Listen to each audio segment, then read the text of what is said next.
Aqui. Só que a gente já começa, tá?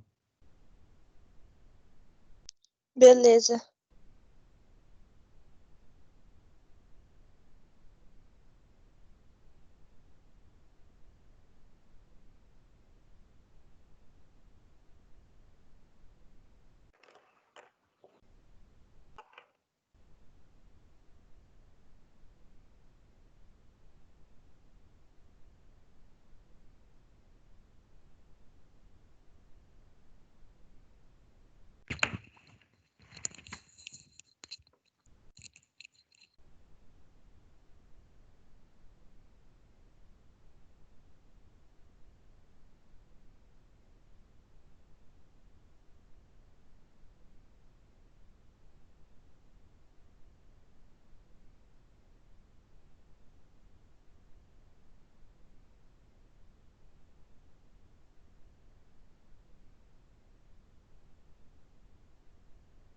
Bom, então vamos lá. A gente vai dar início aqui agora a um novo assunto hoje, tá? A gente vai falar sobre microempresa, alguns outros tipos de microempresa. Eu vou compartilhar com vocês aqui um material. Depois eu ponho lá no site e a gente provavelmente não vai conseguir terminar hoje, aí na semana que vem eu dou continuidade, termina e eu começo a pedir as avaliações para vocês, tá? Essa matéria já é matéria para segundo bimestre. A matéria do primeiro bimestre encerrou agora aí com as apresentações dos trabalhos. Então, tudo que eu estou fazendo agora já é para nota que vai fechar, talvez aí para início de agosto, final de julho, tá? As aulas não devem voltar tão já, por mais que o governador aí teve algumas mudanças aí com relação à quarentena, mas eu acho que a aula mesmo, se voltar esse ano, a gente pode considerar feliz da vida, né? Eu acho que a escola vai demorar um pouco mais para voltar. E assim sendo, a gente vai tocando o nosso barquinho por aqui. Então vamos lá. Cadê minha parte aqui? Tem que abrir aqui o material de vocês. Primeiro B, né? É isso.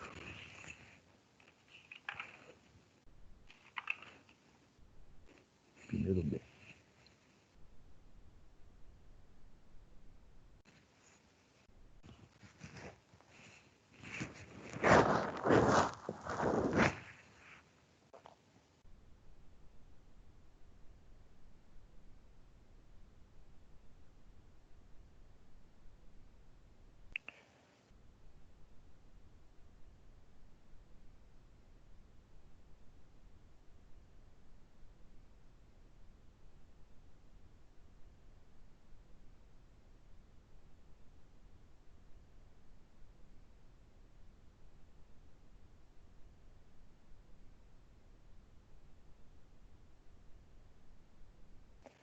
Então vamos lá.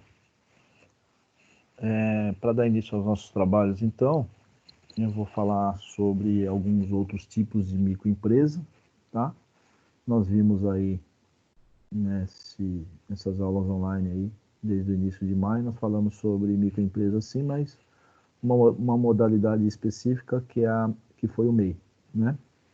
E agora nós temos então empresas de pequeno porte e empreendedor individual, que também faz parte aí de microempresa, só que cada um tem a sua característica, tá? Por isso que existem outras modalidades. Então, as microempresas, então, são pessoas jurídicas cujo faturamento é de no máximo 360 mil por ano, para se enquadrar no regime tributário do Simples Nacional. Então, uma das modalidades aí da microempresa, diferente do MEI, é que tem que ter aí no máximo um faturamento de 360 mil por ano, já que o MEI é 81 mil, né? Então, uma ME está enquadrada na Lei Geral das Microempresas e Empresas de Pequeno Porte, que regulamentou a atividade em 2006. De acordo com essa legislação, os empreendimentos que se encaixam nessa modalidade que estão sujeitos ao tratamento diferenciado e mais vantajoso. Então, aí, na hora de abrir a empresa, tem que ver aquilo que é mais vantajoso. Vantajoso é com relação ao pagamento de impostos, tá? A modalidade tem que pedir, na sua grande maioria das vezes, para uma pessoa, um profissional especializado que conheça sobre os tipos de empresas e o qual mais se encaixa para aquilo que você está tentando abrir a empresa, tá? Sempre visando pagar menos impostos. Por isso que tem essas várias modalidades. Então, nós temos aí 4 tipos de microempresas: sociedade simples, uma outra que é chamada de EIRELI, o empresário e a sociedade empresária. Dentro de sociedade empresária, a gente vai fazer uma abertura aí, tá? Bom, sociedade simples. Nessa modalidade, os empreendedores executam suas profissões a partir da prestação de serviços de natureza pessoal. É o caso, por exemplo, de advogados médicos, pesquisadores dentistas e escritores. Esses casos aí, ele conflita um pouco com o MEI, né? Então, você pode ser uma sociedade simples, como você pode trabalhar como MEI. Aí tem que ver qual se encaixa melhor para a situação na situação daquele momento que você vai abrir a empresa. Ah, professor, mas qual é a diferença entre um e outro nesse momento? A diferença é que se o médico quiser ter um consultório médico, ele for trabalhar com outros médicos, ele pode ter, nesse caso, né, como é uma sociedade simples, ele tem que ter pelo menos um sócio, o que não é permitido no MEI, né? Em outras palavras, esses empresários realizam uma atividade que está diretamente relacionada à profissão que exercitam na sociedade. Então, para ser caracterizado uma sociedade simples, o cara precisa ter uma profissão, né, que se exercita aí na sociedade. Então, por isso que é formado aí por médicos, dentistas, escritores, enfim, que também produzem ocupações intelectuais, científicas, literárias, artísticas. Então, se você tiver a intenção de ter pelo menos um sócio, você pode abrir uma sociedade simples, né, que é diferente do MEI. Outra modalidade, né, é a EIRELI, que significa Empresa Individual de Responsabilidade Limitada. É categorizada por ser formada somente pelo empreendedor, tá? Então, essa aqui é formada somente pelo empreendedor, ou seja, não pode ter sócio, e não existe a quaisquer sócios. Também foi uma justificativa para o surgimento desse formato, já que até 2011 as sociedades limitadas eram obrigatoriamente formadas por 2 pessoas. Então, até 2011 não tinha a EIRELI, e sim somente sociedades limitadas, que a gente vai falar na sequência, tá? E aí, então, era formado por 2 pessoas. Aí montaram a EIRELI. Essa situação gerava uma deficiência e fazia com que a prática do sócio fictício fosse muito comum. O que significa isso? São relações que haviam entre parentes, né?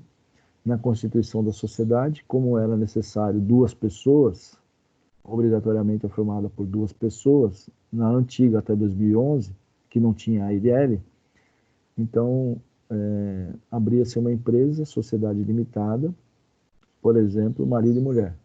O marido entraria com um capital, que nós vamos falar daqui a pouco, de 99%, e a esposa entraria com 1% ou vice-versa, tá? Esse sócio fictício é só porque tinha que ter o nome de 2 pessoas de registro, né? Então, um entrava com uma parte bem pequenininha do capital e a outra entrava com a parte majoritária, tá? E aí acabaram com isso e aí criaram essa empresa EIRELI aí, tá? Então, isso que eu expliquei agora significa sócio fictício. Ele constava somente por nome, tá? Outra peculiaridade da EIRELI, ou particularidade ou peculiaridade, é que o patrimônio empresarial e pessoal do empreendedor são separados.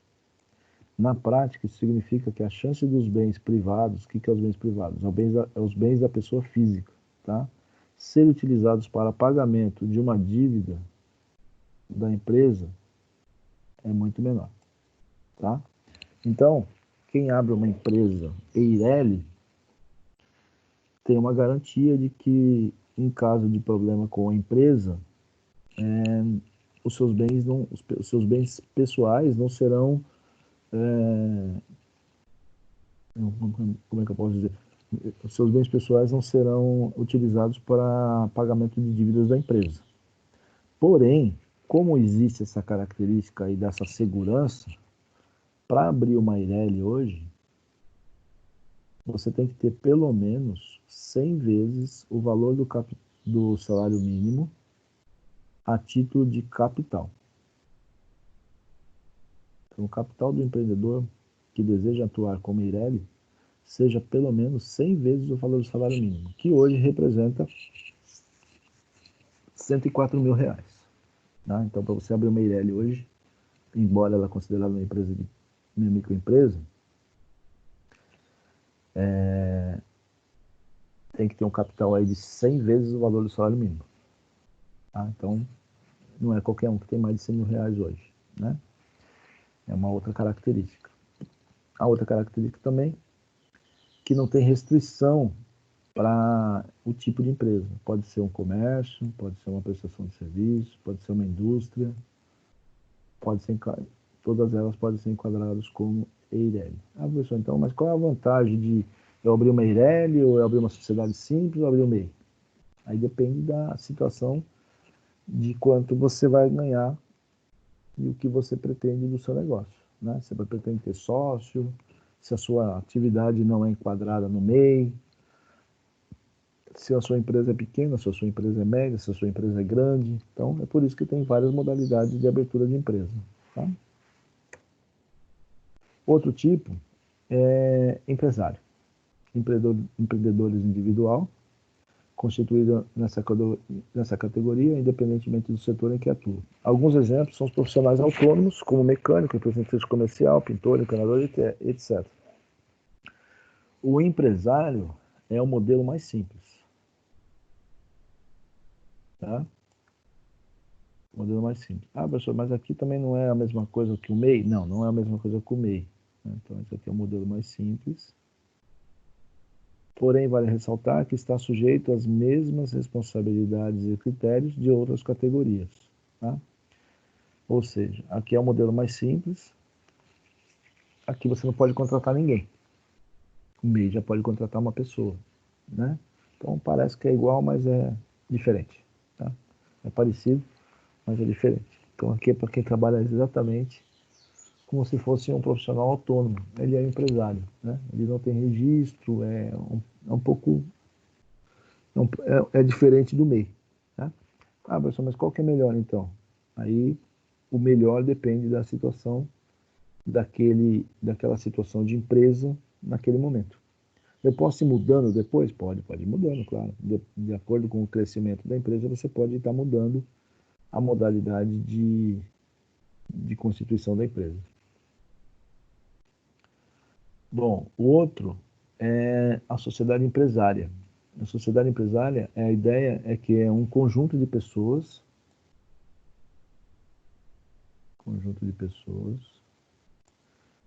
se reúnem para executar atividade econômica organizada, que geralmente é referente à produção e à circulação de bens e serviços. Tá? Então aqui é uma abrangência maior, e aí você vai ter aí a subdivisão dentro dessa sociedade empresária, sendo uma sociedade limitada ou uma sociedade anônima. Sociedade anônima a gente vai tratar numa outra, depois que eu passar toda essa parte inicial para vocês, aí a gente vai pular para a sociedade anônima, para depois a gente falar dos tipos de empresa, startup, franquia e etc. Tá? Mas aí no decorrer aí do ano a gente vai estar mensurando todas elas.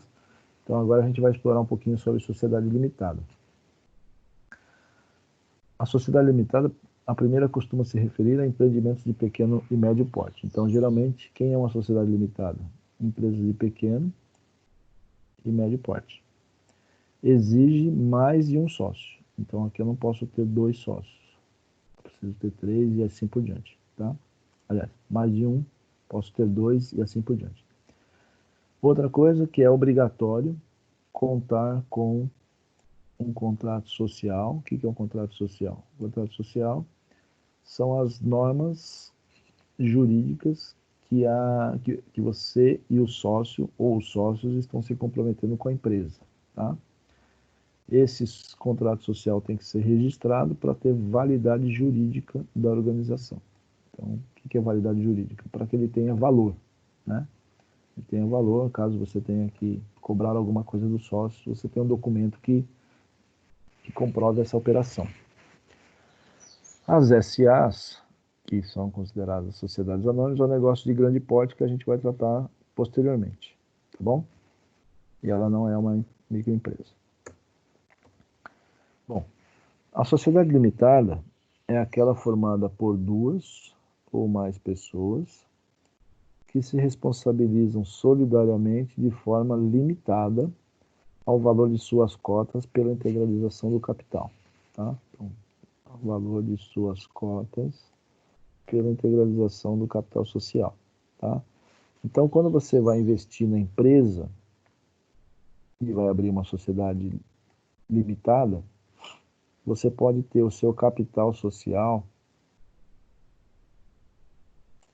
dividido em cotas. O que é cotas? É partes.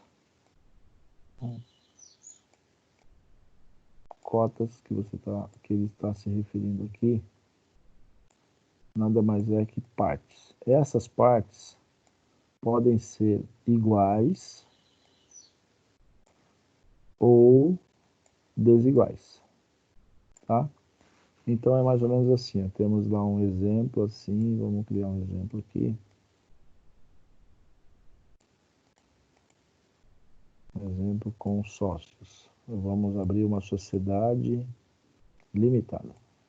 É outro tipo de modalidade de empresa.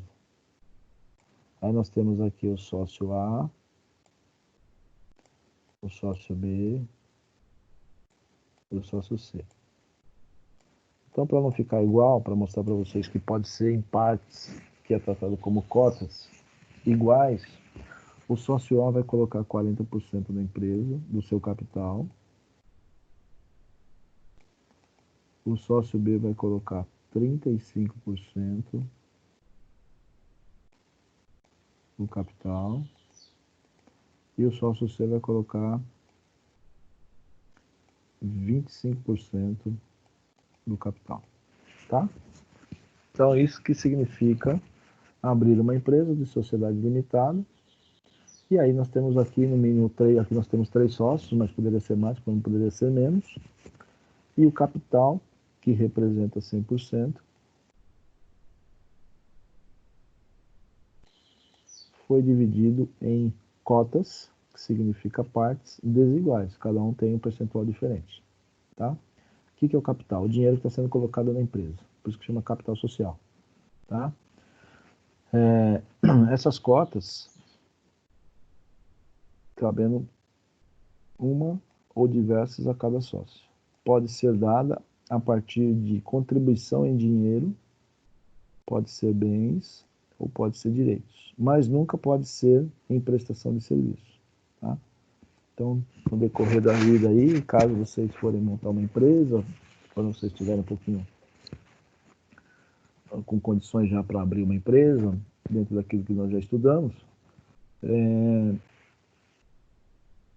talvez alguém vai falar para você, você entra com a grana que eu entro com a mão de obra. A mão de obra não é permitida para constituir sociedade limitada, tá? Então, a sua mão de obra tem que ser transformada em dinheiro e aí ser colocado esse dinheiro que vai fazer parte do capital social da empresa, tá bom? Bom, alguns aspectos e características da sociedade limitada. A legislação das sociedades limitadas é regida pelo Código Civil, que é a lei que rege a legislação das sociedades limitadas, ou então a sociedade simples, ou então a sociedade anônima, tá? Então é um livro que contém todas as leis referente a direito empresarial. Bom, prejuízo no capital. Não é autorizada a retirada ou distribuição dos lucros para o sócio caso haja prejuízo, tá?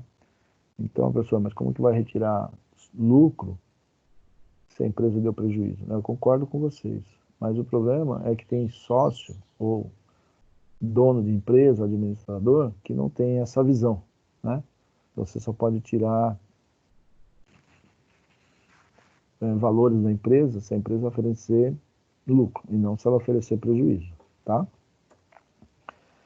Deveres e responsabilidades dos sócios. Os sócios devem repor os lucros e as quantias que forem retiradas da sociedade somente se autorizadas pelo capital social. Então, se tiver lá no seu contrato que os sócios deverão fazer a retirada, aí ele pode sim retirar. Caso contrário, essas retiradas sejam distribuídas em prejuízo ao capital social.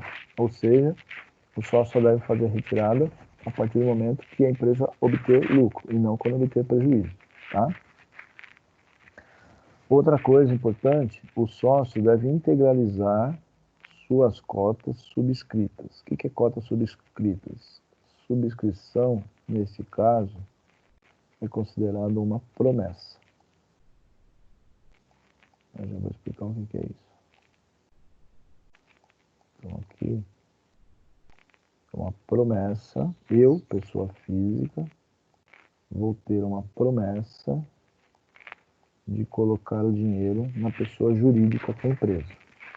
Se eu não fizer isso, né, caso contrário, se eu não fizer isso, a sociedade pode expulsar esse sócio da organização. Tá? Então, como é que funciona isso?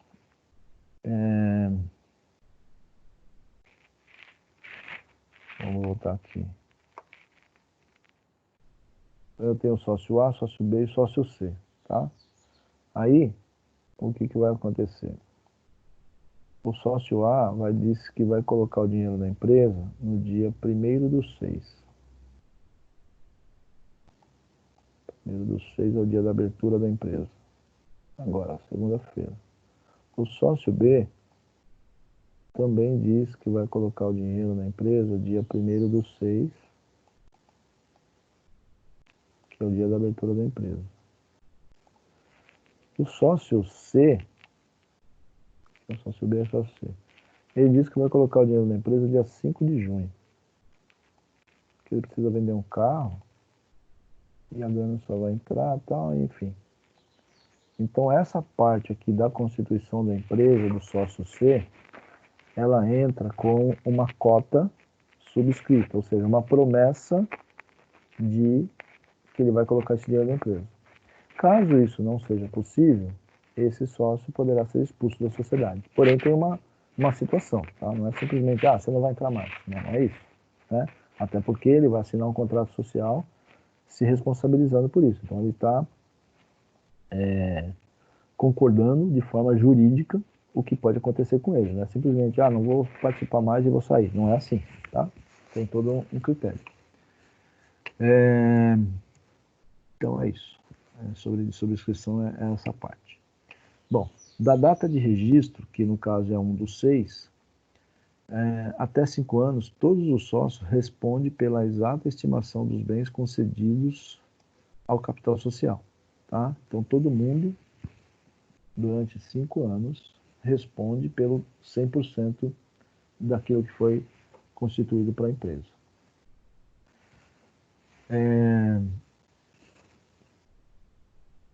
Deveres e responsabilidade do sócio. Surge a ideia, então, de limitação da responsabilidade, ou seja, ela é restrita. Se o capital social prometido pelos sócios, no caso lá, sócio A, sócio B e o sócio C, né? Então, prometido pelos sócios é considerado um capital subscrito. Não tiver totalmente pago, integralizado, então, subscrito significa promessa. Que no meu exemplo lá que eu citei foi o sócio C. Então, o sócio C ele é responsável por, ele se comprometeu de colocar na empresa 25%, o sócio B se comprometeu de colocar na empresa 35%. Veja só como que a responsabilidade é grande disso aqui, gente. E o sócio A 40%, que é o que ele se comprometeu de colocar na empresa, totalizando 100% do total de capital. A empresa não tem nada a ver com isso, tá? A empresa ela quer receber o dinheiro para começar a fazer as suas movimentações, ok? Então, eu citei como exemplo o sócio C, que ele, de 1.000, vamos dizer que o capital da empresa seja R$1.000. Então, o sócio A é responsável por R$400. Ah, pessoal, mas como coloca o dinheiro na empresa? Se a empresa ela não tem, a responsabilidade dela é tem que abrir uma conta corrente no nome da empresa, tá? E esse dinheiro tem que ser depositado lá para a empresa. R$350 e o sócio C R$250. Somando aí dá os R$1.000 que representam 100%. Beleza? Bom, anteriormente eu falei para vocês que se um desses sócios, no caso C, não fizer o pagamento, né, daquilo que foi subscrito, no exemplo lá tinha colocado 5/6, então chegou dia 5/6, o dia 5/6, o sócio C não vai ter a grana para colocar na empresa, porque aquilo que ele havia programado não deu certo. E aí ele fala que não vai ter dinheiro para colocar na empresa, e a empresa como é que faz? Vai ficar faltando esse valor? Não, não pode. Então tem duas situações. Eu posso excluir, como eu tinha falado anteriormente para vocês, posso excluir o sócio C, porém eu tenho que ter um outro para colocar no lugar que se comprometa a pagar os 25%. Tá? Ou então eu excluo o sócio C, ou então postergo a data, né? Só que aí, se eu postergar a data, eu tenho que mexer no contrato social. Não posso simplesmente, tudo que eu fizer na empresa, gente, tem que ser registrado, tá? E juridicamente, principalmente. Então tem que mudar lá o contrato social, tá? Então o sócio C não, uma situação, né? O sócio C não vai se comprometer, não consegue pagar o valor em 5/6, em si em 30/6. Então tem que fazer uma alteração contratual, deixar esse capital como capital subscrito, um dinheiro que não entrou para a empresa. A partir do momento que entrar para a empresa, esse capital é chamado de integralizado. Então, o dinheiro entrou para a empresa, o capital é chamado de integralizado. Tá? Muito bem, então se eu não quiser que o sócio C participe da sociedade, eu posso excluir, só que a partir do momento que eu excluir esse sócio, ou não, se eu não der mais um prazo para ele, esse R$250 aqui que ele não pagou, que é o que está escrito aqui, ó, ele responderá solidariamente com os outros sócios pela parte que falta integralizar. Então, esses R$250 que não foi pago pelo sócio C, que eu excluí da sociedade, o sócio A e o sócio B tem que se comprometer em colocar esse dinheiro na empresa. Tá? Aqui é um exemplo, poderia ser R$1.000.000. Um é 400 mil, o outro é 350 mil, o outro seria 250 mil. É grana, né? Poderia ser 25 mil, 35 mil e 40 mil. Né? Como poderia ser do jeito que eu estou colocando para vocês aqui. Tá? Então, a falta daquilo que falta, uma falta daquilo que um dos sócios não colocou, os outros respondem solidariamente com isso. Tá? Então, por isso que é extremamente importante esse momento na hora de montar uma empresa. Tá? A responsabilidade jurídica é grande. Né? Então, por isso que é importante saber qual que é a melhor modalidade para você constituir uma empresa. Tá? Muito bem. Alguma dúvida?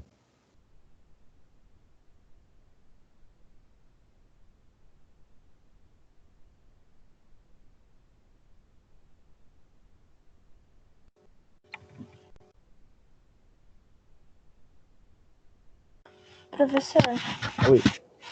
eu já tinha tido uma dúvida naquela parte da responsabilidade dos sócios, mas no outro slide.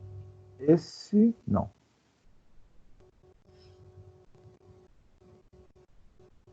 Regime, esse daqui, não. Esse, Esse primeiro parágrafo eu fiquei meio confusa. do qual?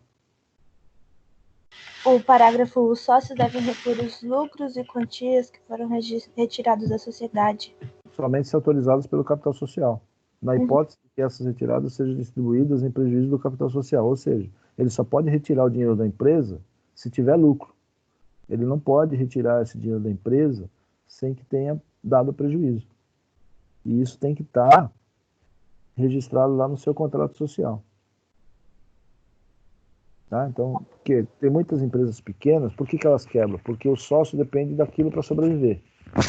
Se a empresa deu prejuízo, a empresa é um órgão, né? É uma instituição. Se a empresa deu prejuízo, ele depende daquilo para sobreviver, o que ele faz? Ele pega o dinheiro da empresa para ele poder sobreviver. Só que ele só pode retirar o dinheiro da empresa a partir do momento que a empresa deu lucro. É isso que está dizendo aqui. Deveres e responsabilidades do sócio. Tá bom. É tá isso. bom, obrigada. Nada. Bom, o que mais? Pergunta?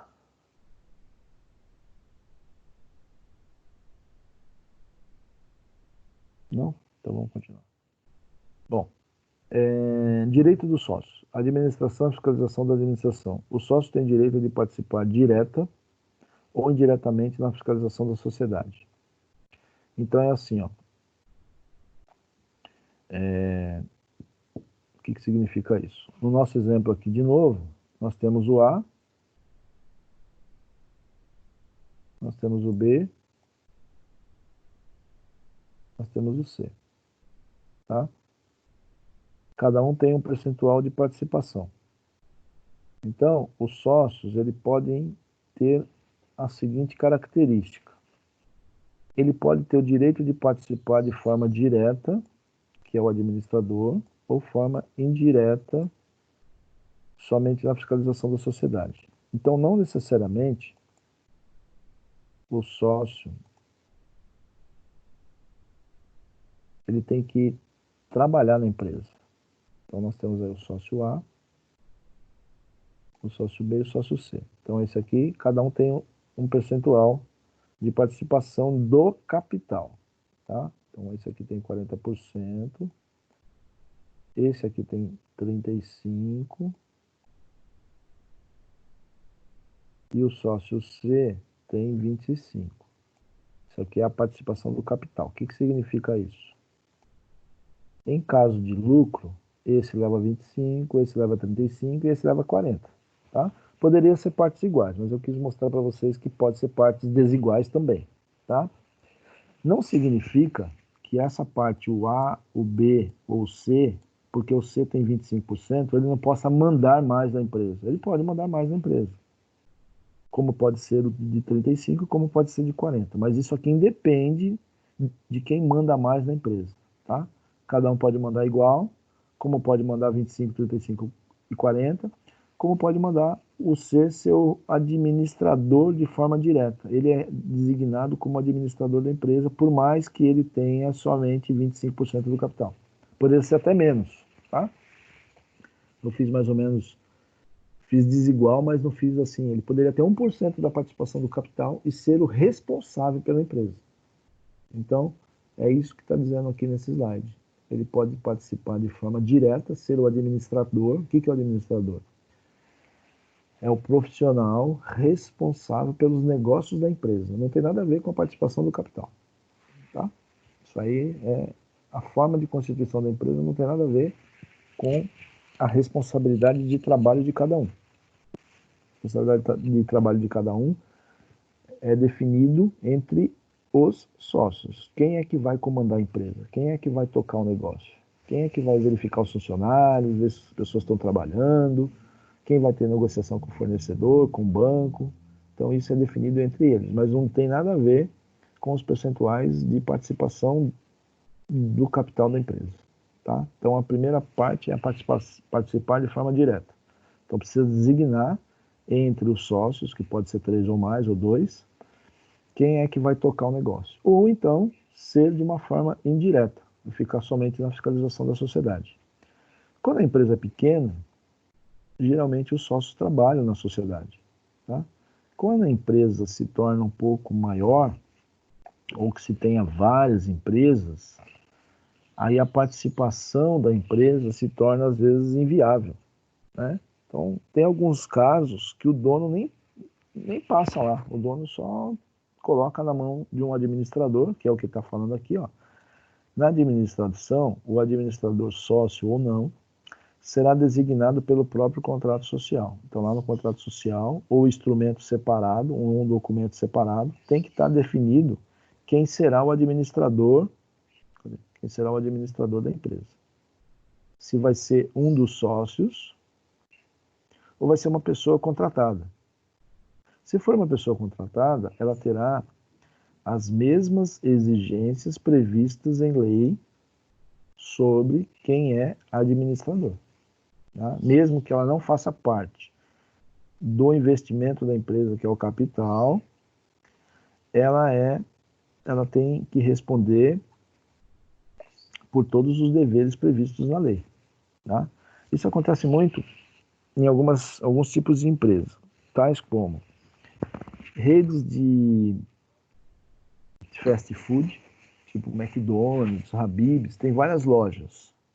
O sócio ou o dono, ele não consegue ficar em todas as lojas. Então, o que ele faz? Ele contrata uma pessoa para ser administrador para ele, uma pessoa de responsabilidade, né? Essa pessoa está sendo contratada, está sendo paga para isso, e ela vai responder como se fosse o administrador, dono da empresa, né? Então, posto de gasolina também atua dessa forma, porque tem vários postos, tem sócios que tem 3, 4, 5 postos. Ele não consegue trabalhar em todas as empresas.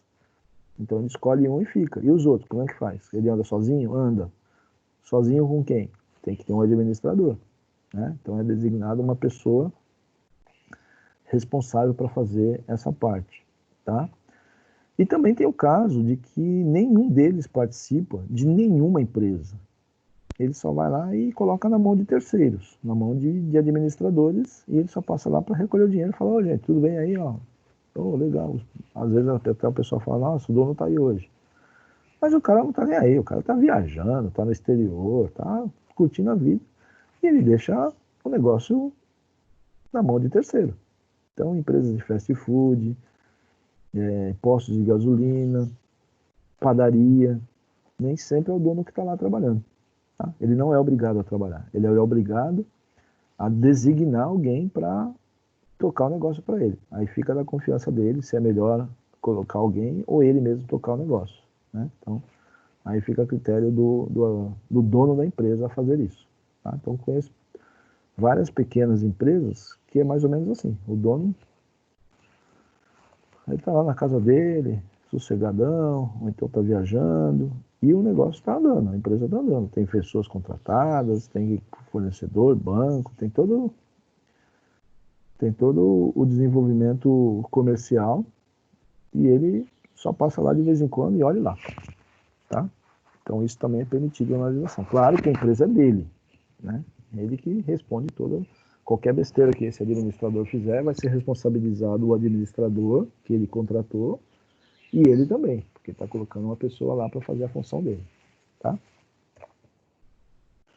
Bom, eu acho que eu vou parar nesse slide 13, que aí na semana que vem eu continuo com vocês aí a partir desse slide 14, termino, né, eu faço uma retomada e aí eu volto aqui no slide 13 em diante, dou uma repassadinha e aí continuo no slide 14 para mim dar as atividades para vocês. Por que eu estou parando aqui? Porque eu estou parando aqui com todo mundo, né? Então, o primeiro A, primeiro B e primeiro C estão todos na mesma página. Só o primeiro C está um pouquinho mais adiantado, que esse pedaço eu vou treinar com eles hoje. Mas aí o primeiro A e o primeiro B ficam todos eles juntos, já são aí 47 minutos de aula, e aí eu acho que já está bom aí para a gente estar terminando. E aí, se vocês quiserem colocar alguma pergunta, fico à disposição. Beleza, professor. Tá Obrigada. bom? Valeu. E aí eu vou disponibilizar esse material lá para vocês, mas por enquanto não tem nenhuma entrega a fazer. E os vídeos das aulas estão todos lá no YouTube, que eu vou colocar no final do dia de hoje. Fica lá no YouTube também, caso vocês queiram pegar alguma coisa lá. Aí os vídeos ficam todos disponíveis lá. Também no Teams, mas no Teams eu não tenho autonomia nenhuma. Eu tenho colocado todos eles lá no canal do YouTube. Tá bom? Beleza. É isso. Valeu, professor. Falou. Bom dia.